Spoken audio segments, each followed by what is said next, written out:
मेरा खिलना ही पूर्णता है या मेरी पूर्णता ही खिल जाना है। कल मैंने बात की थी व्यक्तिगत विकास या कहिए कि आत्मबोध की यात्रा का होना, और इस यात्रा की खूबसूरती कैसी होती है और कैसे जे हमको नेगेटिव और पॉजिटिव रूप से जान करवाती है। आज कल की वीडियो का जो बाकी का हिस्सा है उसकी बात को आपके साथ साझा करती हूँ। व्यक्तिगत विकास की यात्रा कहाँ, जहाँ आत्मबोध की यात्रा कहाँ। अब हम बात करते हैं उसके अगले हिस्से की। अब हमने खुद की रुकावट को दृढ़ता और अनुकूलशीलता के माध्यम से समझना है और खुद में देखना है कि हमारे में लचीलापन विकासित हुआ है कि नहीं, मतलब कि संतुलनता, नाजुकता, जिसमें संतुलनता होती है। जो हमारी असफलता है, नाकामयाबी है, जे हमको सीख देती है, जो हमको हमारी रुकावट के बारे में जानकारी देती है। जब हम इस बात को स्वीकारते हैं कि हाँ, जो भी रुकावटें हैं वो हमारे को गलत साबित करती है, इसलिए हम फेल होते हैं। इसको स्वीकारने से ही हम अपना जो विकास है, अपनी जो यात्रा है, हम जो अपनी मंजिल को पाना चाहते हैं उसके प्रति वफादारी दिखाते हैं। तकलीफ भी दर्द है, दुख है। गुरबानी ही नहीं, सब धर्म कहते हैं दुख दारू सुख रोग ब्याह। जो दुख तकलीफ होती हैं ये इंसान को सुंदर बनाती है। अब हम देखते हैं कि जब हम व्यक्तिगत विकास की ओर यात्रा करते हैं, जहाँ कहें कि हम आत्मबोध की तरफ यात्रा करते हैं, तो जो हमारे रिश्तों की भूमिका है, रिश्तों का किरदार है, रिश्तों का रोल है, वो अपना प्रभाव और हमारा साथ कैसे देते हैं। परिवार हो, दोस्त हो, गुरु हो, धर्म की जगह हो, समाज हो, कुछ भी हो, रिश्ते व्यक्तिगत विकास में बहुत ही महत्वपूर्ण भूमिका निभाते हैं। परिवार, मित्र, सलाहकार अपनी हमारी जो यात्रा है इसको आगे बढ़ाने में कोई प्रतिक्रिया करता है, कोई सहायता करता है, कोई मार्गदर्शन करता है। अगर हमको कभी ऐसा लगता है कि हमारे रिश्ते हमारे विरोध में हैं, तो सब्र से देखने और समझने से पता लग जाएगा कि क्या हमारी सोच सच में ही सही है या गलत है। जैसे मैंने सदा ही कहा है कि एक बच्चे की पालना में सदा कसूर माँ का ही होता है, क्योंकि माँ और बच्चे को कुदरत की ओर से एक अलग वक्त और एक अलग हालात भी दिया हुआ होता है, जहां पर कोई और रिश्ता, कोई भी हालात दाखिल नहीं हो सकती। वो जो वक्त है वो है 9 महीने, जिसमें कोई भी और दखलंदाजी नहीं कर सकता।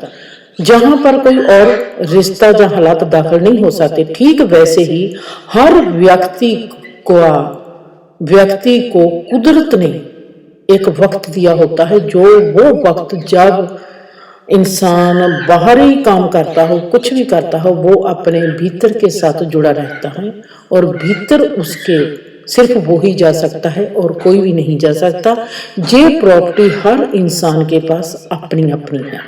ठीक वैसे ही हर व्यक्ति का जो व्यक्तित्व है वो अद्भुत है, जो गौर से देखने और समझने से वो एक ऐसा राह खोल देता है जिसमें कोई और दाखिल हो ही नहीं सकता।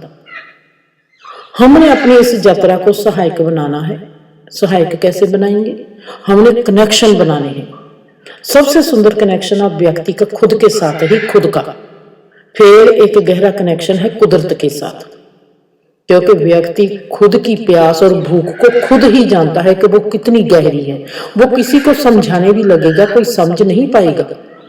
कुदरत ने सिर्फ साथ देना होता है। कुदरत कोई सवाल नहीं करती इंसान की तरह या समाज की तरह। चाहे कुदरत का साथ मौन में होता है, पर बहुत ही लाभकारी होता है।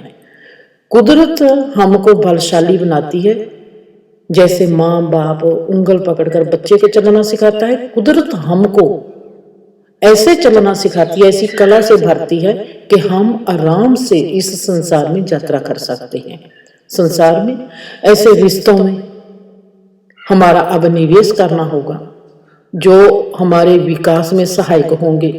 ऐसे सलाहकार मिलेंगे, हमको समान विचारधारा वाले मिलेंगे और उनके साथ हमारे में साहस आएगा और जो हमारी इतनी अहमियत वाली अंतर्दृष्टि है वो समझ सकेंगे और हम उनको समझा सकेंगे, जहाँ वो हमारी हेल्प करेंगे, जहाँ हम उसकी उनकी हेल्प करेंगे, जहाँ से हमारे जीवन में एक संतुलन आएगा, एक लयबद्धता आएगी जो हमारे व्यक्तिगत रूप को और हमारे संसारी कहें, सामाजिक कहें, पारिवारिक कहें, इस रूप को एक करेगी। संतुलन, इन दोनों में संतुलनता जीवन के किसी भी हिस्से में विकास के लिए संतुलनता होनी बहुत जरूरी है।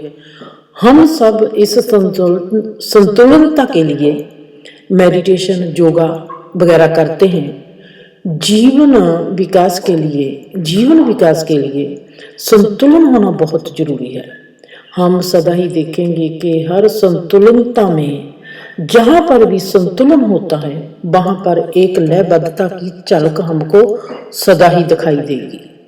लयबद्धता जीवन बनाने के लिए, लयबद्ध जीवन बनाने के लिए लयबद्धता का होना जरूरी है।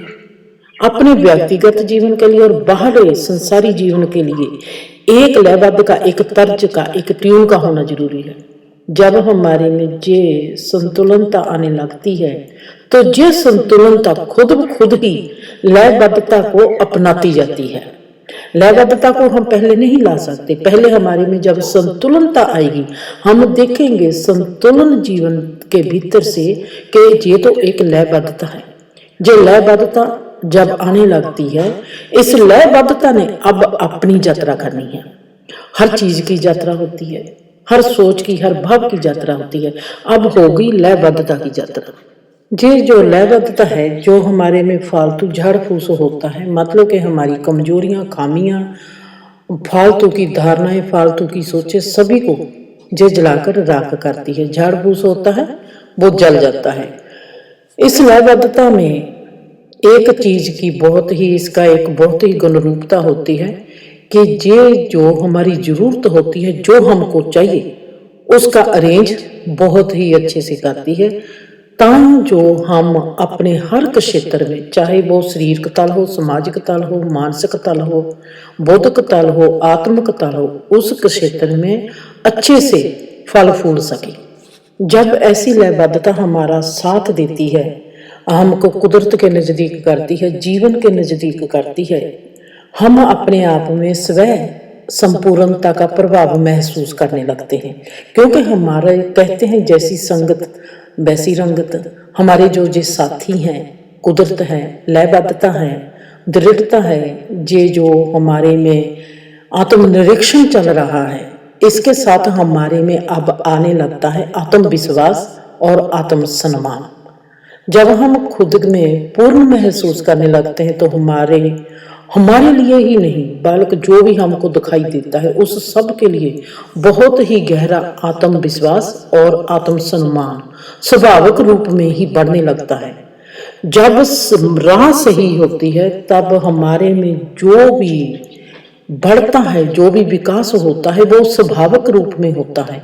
हमको करना नहीं पड़ता, सब कुछ होने लगता है। हम खुद पर गहरा भरोसा करते हैं, नई चुनौतियों का सामना करने के लिए सदा ही तैयार रहते हैं। हमारे में ये जो स्वयं पूर्णता की स्थिति है, इसमें से हम देखते हैं कि हमारे रिश्ते और समग्र जीवन एक संतुष्टि में है। सकारात्मक उसका प्रभाव हम पर पड़ता है। हम खुद में ज्यादा उपस्थित होने लगते हैं, प्रेजेंट होने लगते हैं, और खुद की जो मौन अवस्था है हम उसमें ही अपने आप को रखना चाहते हैं।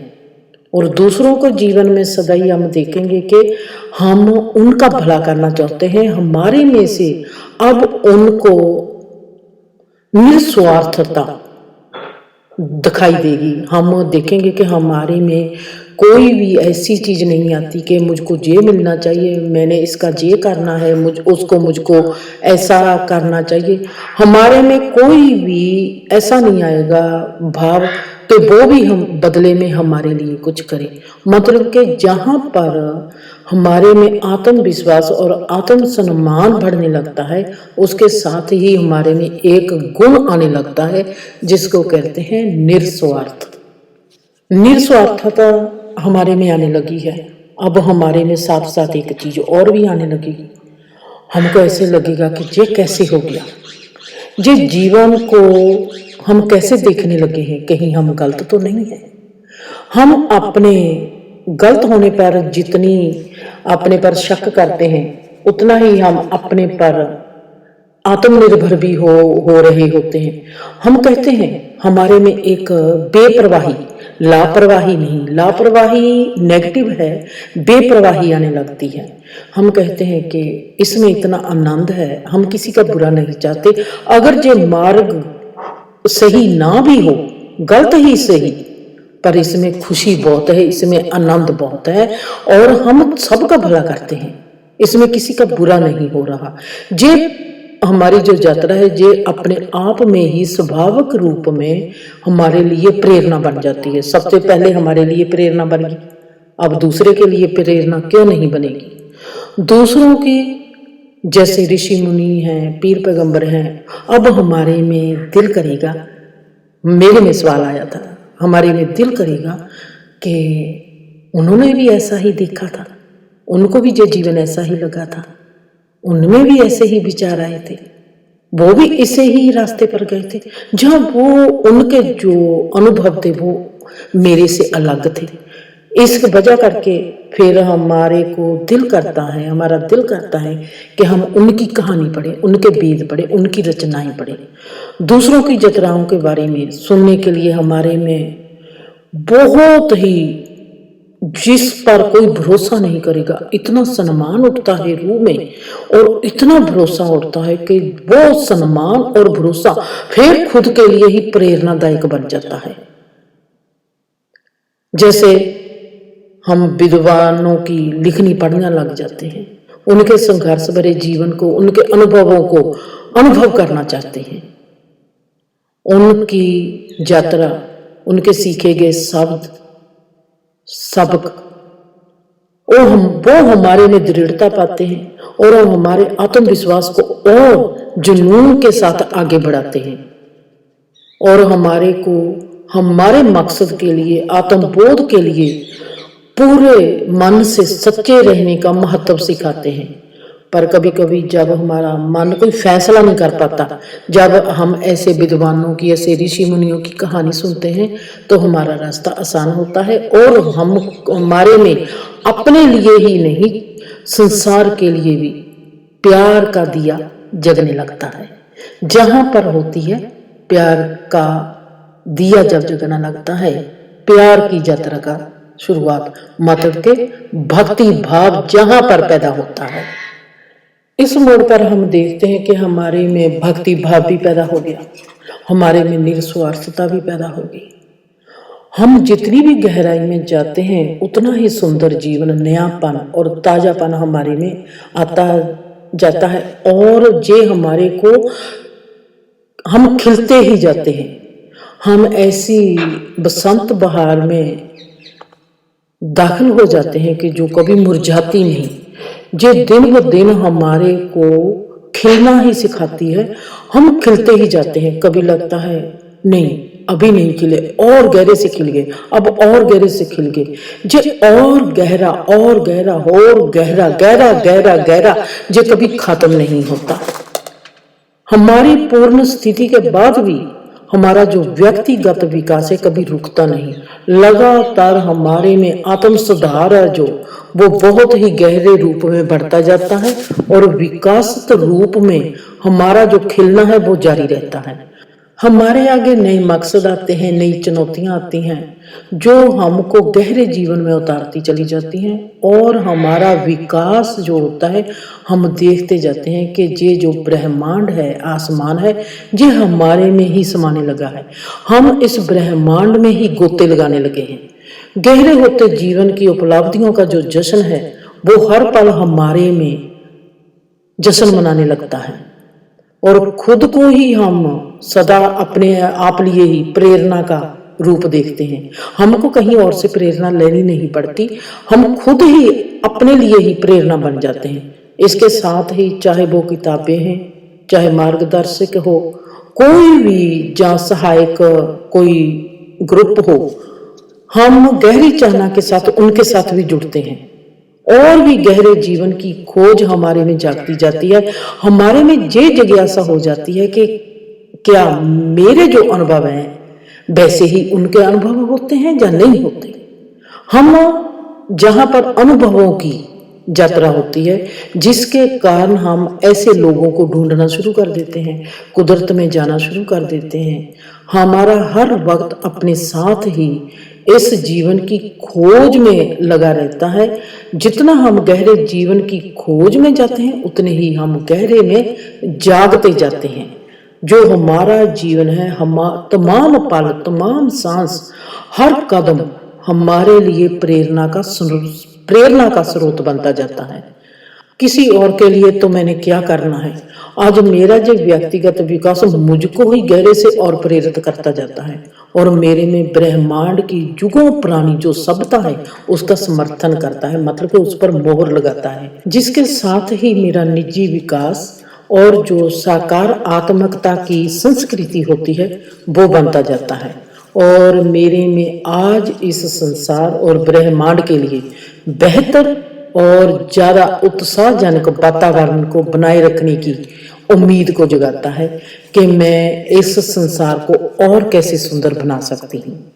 जो व्यक्तिगत विकास की बहुत ही मैं कहा कि जो आत्मबोध की जो और यात्रा है जो बहुत ही खूबसूरत है और फायदेमंद यात्रा है, जो हमारे लोक परलोक सभी को ही सुंदर बना देती है, जिसके लिए हम जहाँ जन्मे हैं और अपने आप को पहचानते हैं, जे हमारे को एक ऐसा कलाकार बना देती है जिससे हमारी आत्म जागरूकता हमको जे जीवन की समझ देने लगती है। क्या कहूँ, मैं तो यही कहती हूँ कि आओ हम सब मिलकर अपनी पूर्णता की ओर चलें, अपने आप के जीवन को विकसित करें और ये एक ऐसी राह है जिसकी योग्यता हर जीव में होती है और हर हिस्से में खुद ही हमको पार ले जाती है। ये पार होना ही खुद में खूबसूरत एक संतुष्टि है जिससे हमारा अस्तित्व खिलने लगता है और जब अस्तित्व खिलने लगता है उसके साथ साथ ही मतलब खिलने लगने का मतलब क्या है, अपने स्वभाव में होने लगता है। जैसे जैसे ये खिलता जाता है, जैसे जैसे हम अपने स्वभाव के गहरे में जाते हैं, हम कण से ब्रह्मांड की ओर यात्रा में संपूर्ण हो जाते हैं। चलो हम चले, खुश रहो।